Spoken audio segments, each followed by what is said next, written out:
Example 7.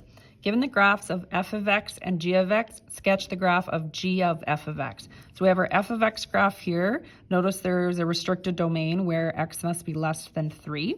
And then we have our g of x squared, our parabola here, x squared minus 1.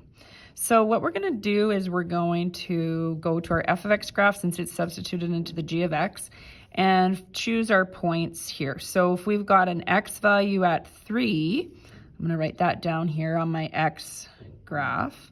Okay, the y value is now 1.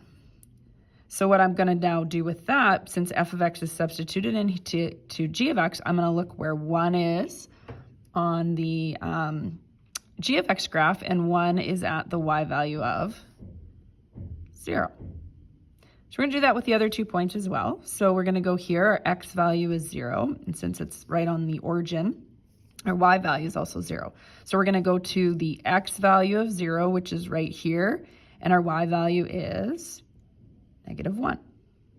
And then our third point here, we're going to go to our x value of -3, and then our y value is -1. So we're going to look now on this column here at -1 on our g of x graph, and it is at 0. So we're going to plot now the same x value, but with our new g of f of x points. Looks like I'm missing a bracket there. Okay, so I'm just going to adjust the camera a little bit. So let's plot that. So we're going to go to 3 and 0. So we're ignoring that middle column right now. That's for the y values on the other graph. So we have 3, 0. 0, -1. So we have a point here. -3, 0. So we have a point here. Now, it's very important that the arrows, they go this way and this way. So our arrowhead's going to continue this direction here with this U shape, but we have a restricted domain here. So we want to make sure we don't put an arrowhead here, okay? So it's going to continue this way. Another option just to consider is the equations as well. So I'm going to go over here and mention that. If we were to substitute in the equation, so if we would substitute f of x into g of x, I'll write the g of x equation here out.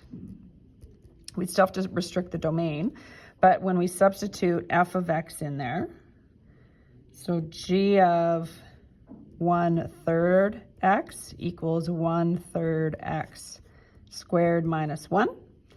So we'll call this now g of f of x. So when we square that, we're going to get 1/9 x squared minus 1.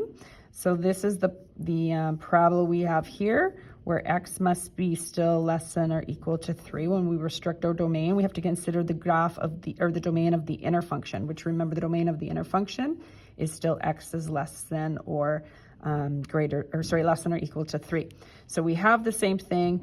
So you do have the option of just now sketching this graph. So it's down 1, over 1 up 1/9. That's kind of hard to do. But if you go right over 3, normally you go up 9. Now you're going dividing that by 9. So you're only going up 1. So that's another option if you wanted to work with the equation instead of the points.